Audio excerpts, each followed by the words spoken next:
Hello, everybody. Welcome into the September edition of Carallel's Caregiver Conversation Series. Today, we'll be talking about loss, the end of life, the end of caregiving, etc. And Matt Perrin, Director of Caregiver Engagement, back with you here at Carallel for today's session. I feel like I say this every month when we get on these calls, but I'm really excited about today's discussion.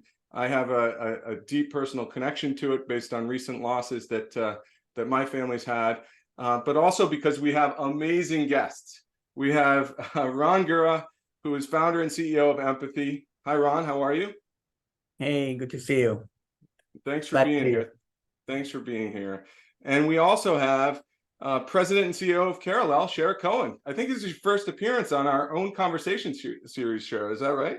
You finally let me in. Yeah, right. Well, thank you both for being here. We're gonna jump into the heart of the matter in just a moment. I do have a couple of items of housekeeping to run through first. First and foremost, if this is your first session, thanks for being here. Quick tidbit on Carallel: we're a company on a mission to make caregiving easier, and we do that in two ways. First and foremost, with personalized, tailored support, guidance, and assistance for anyone who's helping a loved one. And we complement that one-on-one support with My Care Desk by Carallel, which is our digital experience where 24/7 people can access helpful resources, practical tips, tools, etc. Again, to make caregiving easier. So that's a quick tidbit on Carallel. Secondly, and maybe more important for today's conversation, these are conversations by design. So there's no presentation, there's no slides. These are just conversations. So would love to hear from you. Would love you to be a part of it. You'll notice a Q&A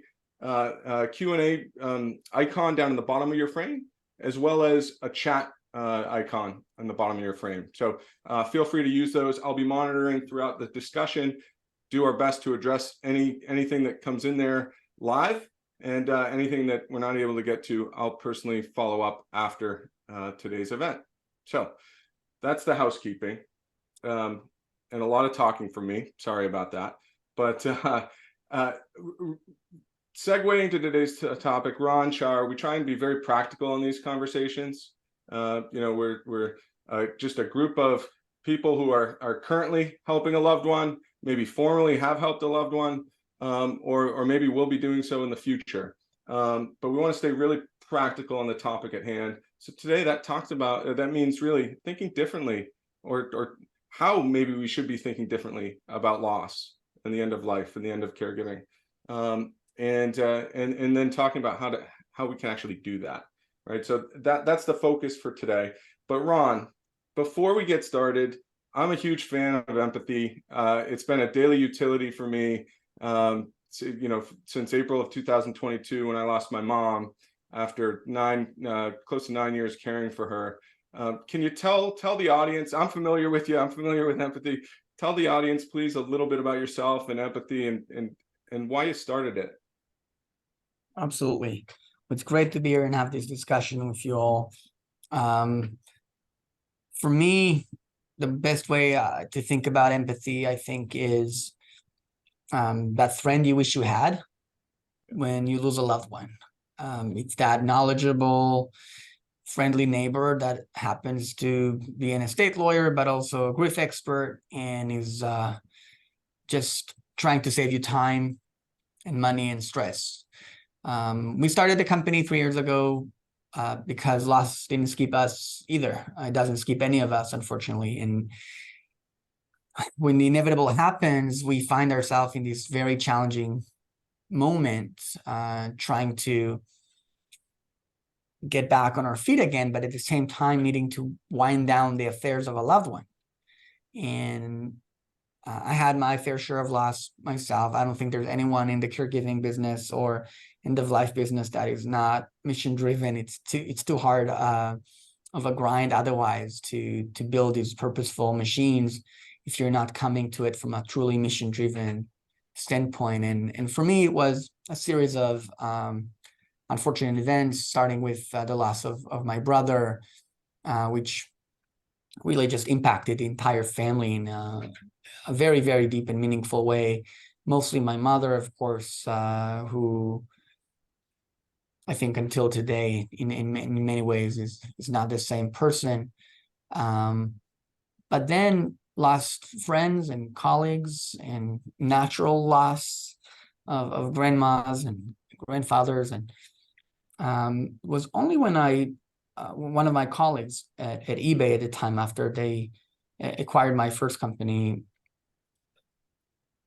he lost his wife to cancer. And I was shocked by how much logistics he had to deal with in red tape. I thought like losing a loved one is hard enough, and now probate and estate settlement, like that just didn't seem right. So long story short, I felt like it's time to take my friends and my access to talent and my access to capital and knowledge in consumer internet and put that kind of together and build a weird combo of headspace for grief, but also TurboTax for estate settlement. And at the end of the day, try to empower people during these very challenging moments. And that's what empathy is all about today. Well, thanks for that, Ron, and really appreciate hearing the personal story. We do that a lot in these sessions, so thank you for that. And I encourage anyone. Interesting to see that you led with you used the word friend as you started talking about empathy, and that's how I felt about it as a user for the last 18 months. And I don't need that friend every day, but when I do, it's there, and very, very helpful. So thanks for the context. Okay, so segueing into sort of the heart of the matter today, and maybe I'll start with you, Shara, here. But how should we be thinking about the end of life and loss? I guess in a caregiving context, and like, what are your thoughts there? Right. That's a big question to set me up with, Matt. But I think that the things that come to mind for me is, from a caregiving perspective, thinking about loss is something that we should be thinking about early and actively, because it's a taboo subject. It's emotional and difficult, like so many of the topics that surround or are involved in caregiving. And so there's a lot of hesitancy to talk about it. But the fact is, it gets harder and more awkward as the prospect of loss gets closer and closer. And so I think that there's a lot of comfort and a lot of comfort to be gained by opening conversations early. So when you talked at the beginning about the attendees on the call, maybe actively caregiving, maybe watching their loved one progress closer to end of life, but also maybe sort of in the anticipatory time. This is the earlier the better. The time is now to start to have discussions in families, and I always define family loosely, about how people feel about the way they want their life to progress. Because as Ron said, it's coming, this is a reality. This comes for all of us. And caregiving is so often filled with uncertainty and anxiety about the future. And what I'm assuming many of the attendees would express, and what we hear from caregivers every day, is just wanting to feel confident that they're doing the right things for their loved one, especially when their loved ones are unable to express their preferences themselves. And so the earlier we can talk about what people value and how they think about the end of their own life, even though that's so uncomfortable, it opens up a lot of ease for people as that's closer. And we've been really, I think your expression of admiration for empathy is one that we hold organization wide, because there's this continuity that happens where all of us experience loss, and some of that loss is unanticipated, but with caregiving, it is often the case that it is part of a progression that might not be totally linear, but is where, what we need to think ahead to. Yeah, I couldn't agree more, Shara. And I think you're getting at the heart of it for me with my caregiver hat on, which is this disconnect, and I thankfully had conversations about, about the end in sort of an advanced care planning context with my mom, but it was very early on. And as time progressed, as we got closer, there was this chasm. Like I couldn't think about it almost. It was, which sort of amplified the intensity of the need to do all the logistical things, in addition to just managing the emotion of it all, that Ron's talking about. And Ron, from your perspective, as someone who's focused, not exclusively is not the right word, but focused on loss and all the things surrounding it. I mean, what are your thoughts on how we should be thinking about, about the end? I think we can definitely further democratize access to resources and estate planning and difficult conversations. But at the end of the day, it's against human nature to contemplate mortality.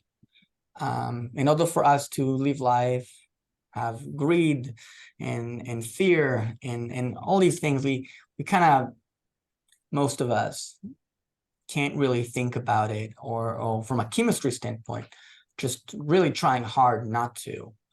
So yes, absolutely have sensible conversations and absolutely find the right linkage to do it. I think life insurance is a good example. You call it life, you call it insurance, suddenly people want to talk about estate planning. Well, in fact, it's not life and it's not insurance, really. It's about a death penalty, but it's really nice branding for such an important and tough conversation. So same thing for people do wills now when they have a newborn, and connecting it to the benefits for the living is important. But at the end of the day, the vast majority of us is not prepared. And even when we want to have conversations, and I couldn't agree more with Shara on starting with the values, hierarchy of values. What is it? Yeah, it's great if you have an irrevocable trust. It's nice if you have a power of attorney, but what you really want to understand when your parents or loved ones are gone, what's important to them? What's the thing they would cherish? And what's their red lines? Not just about advance directive, but also about fights in the family. What we're doing right now is the last thing mom would want. Just to understand that. And then realize that grief is made hard by logistics. Logistics are made harder by grief, and allowing yourself some space to wind down the affairs, not expecting this will take a few days. Even if your employer says you're getting a few days of bereavement leave, it doesn't really mean it's supposed to take a few days. It doesn't really have a timeline from an emotional standpoint.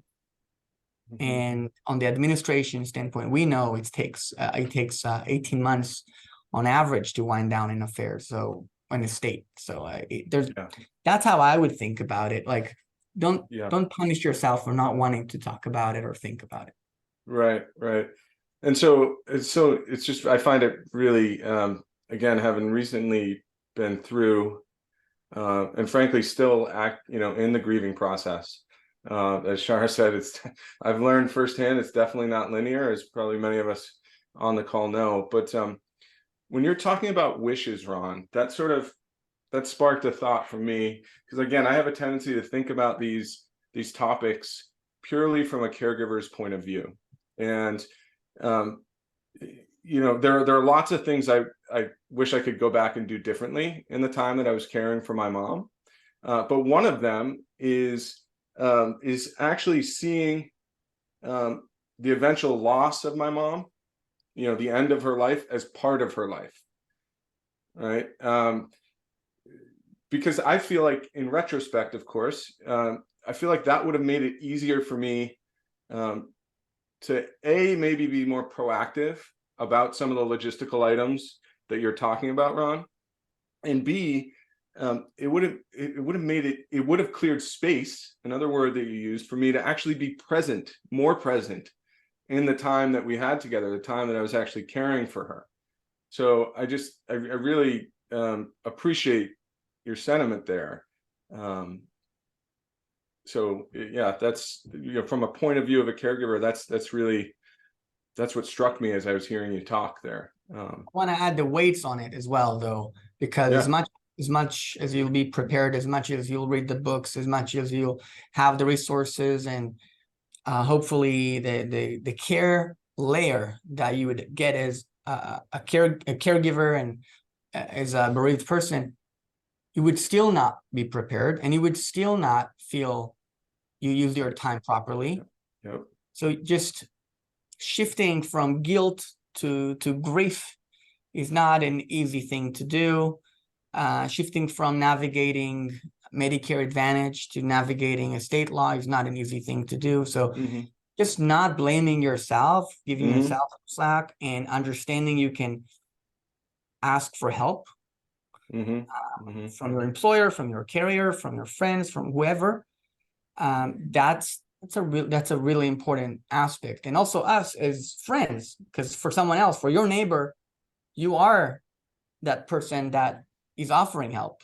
So shifting from sympathy and condolences to empathy and action, shifting from sorry for your loss to I'm getting a burger, what do you want on yours? And just being more proactive about these things for our friends and our communities.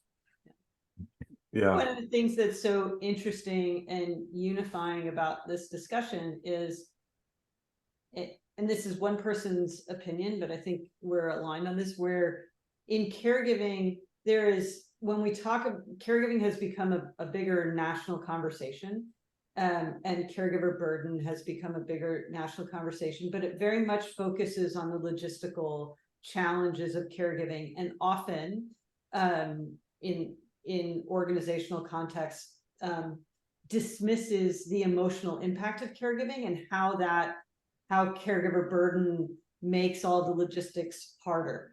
And the opposite, when we're talking about grief, everybody understands the emotion because we've all felt that emotion, but underestimates the logistics and the practicality. So Ron, your comment about the grief makes the logistics harder and the logistics make the grief harder.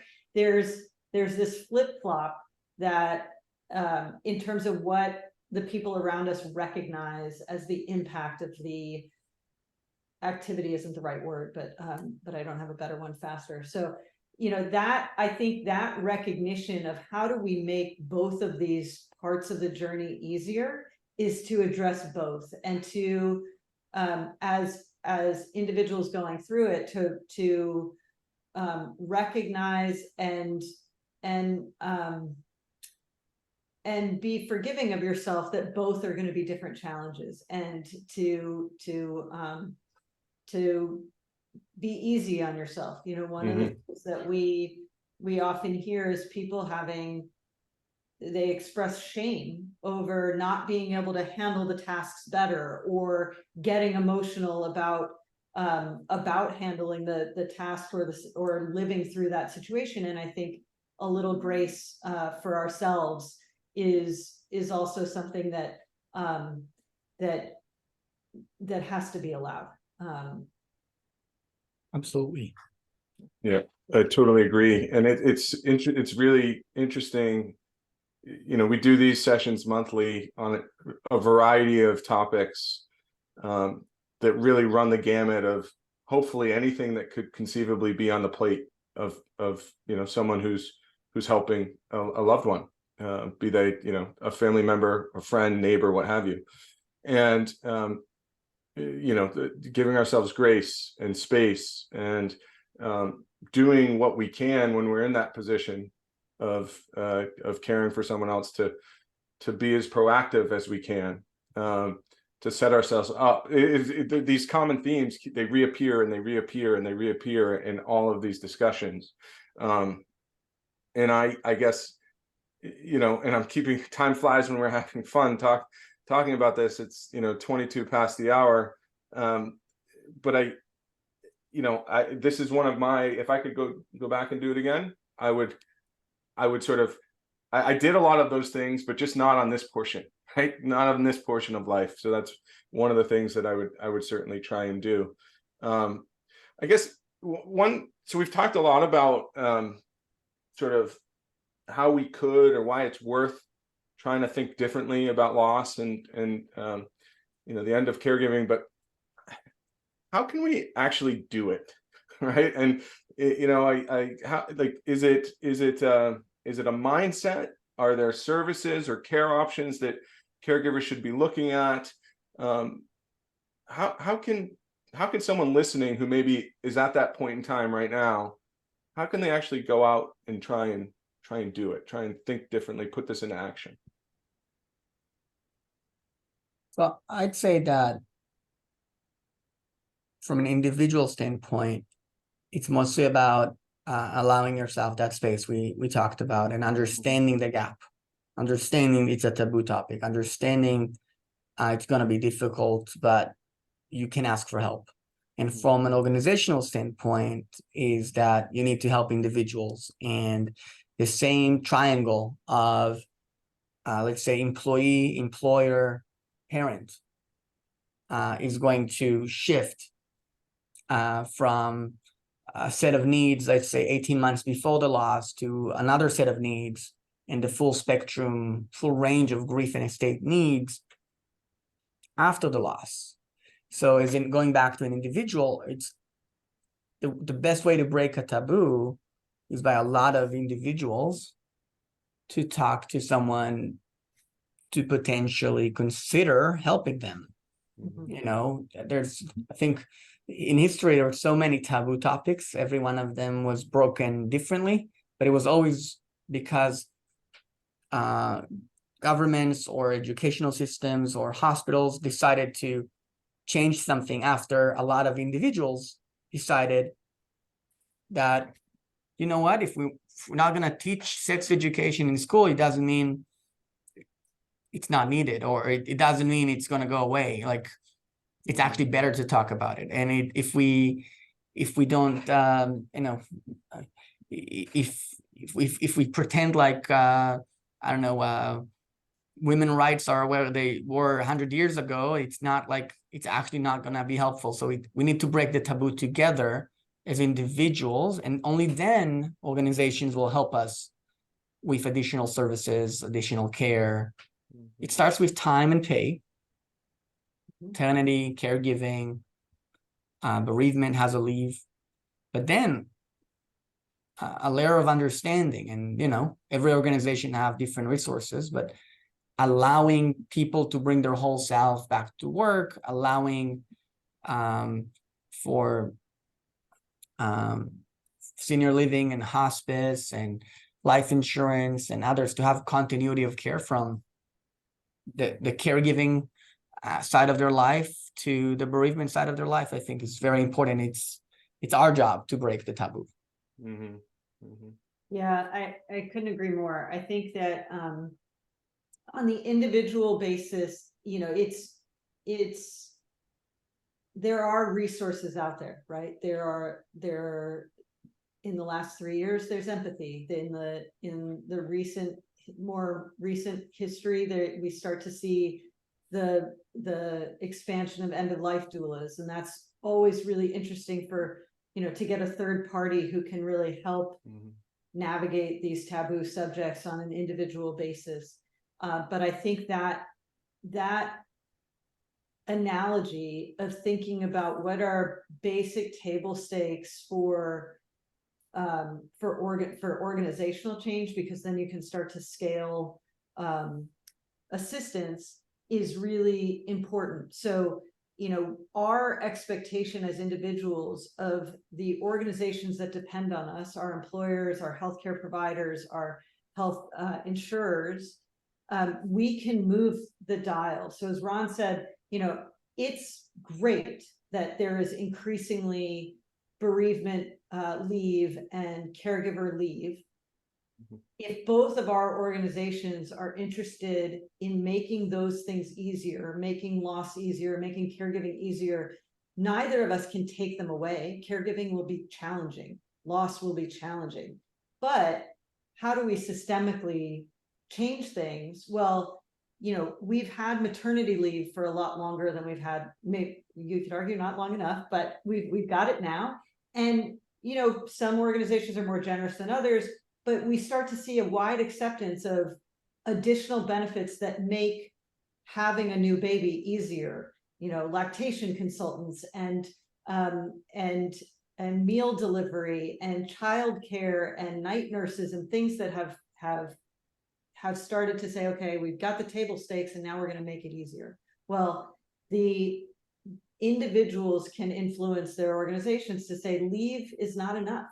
It is helpful, but my grief extends beyond the week you've given me to go to a funeral. And so if I'm to come back to work as my whole self, I need some additional assistance. And I think that's the difference in expectation for how we do make things easier longer term. Yeah. And it's so, and it's incumbent upon us, the person going through it, the individual, to sort of unfortunately right now, until society, industry, combination of the two catch up, right, and get to the place where we're talking, the future state that we're painting a picture of. It's incumbent upon us to, as individuals, to sort of unfortunately have to piece that together, which starts with going back to Ron, your comments, Shara, your comments, the sort of acknowledgement of the taboo and the understanding, and just the action of giving yourself grace and space to be with it, right? So but I'm encouraged because of the existence of things like empathy, right? And I had palliative care is another, right? And it doesn't have to be just end of life. But my family had an amazing experience with palliative care that helped us do a lot of this. So but it starts with the grace, giving ourselves the grace and the space once we've acknowledged sort of that it's okay to break the taboo, as you say. So I told you these would go fast, and they did. So we're at the end of our time. I just do want to take 30 seconds. In the event that you have any parting thoughts for the audience. I know I have one that I'll save for last, but any parting thoughts? I think that I'll say quickly, I think that having discussions like this, and for those on the call, having discussions within your circles, your social circles, it not necessarily about a specific individual, but opening up discussions about how these conversations can be challenging makes it easier for the next person. And so and it really improves, I think, the resilience over time for people who are grappling with it, it's shocking that people feel like they're the only one going through it and they're alone, but that's our DNA, as Ron said earlier. Yeah, it's going back to understanding that you're not alone, that people want to help you, organizations want to help you, friends want to help, and that if you feel like this is something shameful, or if you feel like this is something you're supposed to be managing more independently, that's a mistake. It's a very tough second job that you're just not able to take at the same time. So caregiving is very, very hard. And the misconception there, like we discussed, is that it's practical and and takes a long time. And actually, like there are moments that are more pivotal, even in the caregiving journey. And the misconception on the continuity of care is that it's mostly emotional and not practical, but it's a few days because there's a binary event. And that's so just understanding there's so many misconceptions and so many things that you think you're doing wrong, but you're actually doing great and you're doing just fine. I think that's the core of how we gradually build awareness. Same, I think the example Shara made about another life transition, like motherhood, is a great one. People were not aware of all these, mostly men were not aware about all the granularity that goes into sub-disciplines of a new family. And not even to mention creating a new family and fertility and other areas. So now, much better place than we were 10 years ago as a society. And this is where caregiving and end of life and discussions about our own self-mortality are going to in the next 10 years.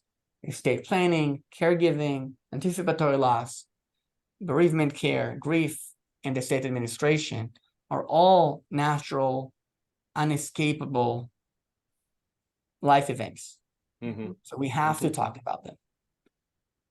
Agreed. And there's nothing I have to add to that other than I agree 100%. My final thought was, as I mentioned at the top, and I normally make it a practice not to do this, but if you've experienced loss or are anticipating a loss, check out empathy.com. It's been a wonderful utility for me. And Ron's use of the word friend could not be more accurate.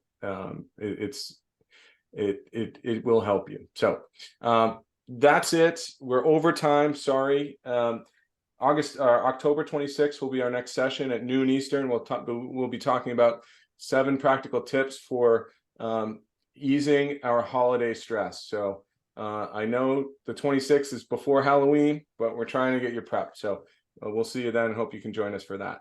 Ron, Shara, thank you so much. I really appreciate you joining us. Bye. Thanks for having me. Take care, everyone.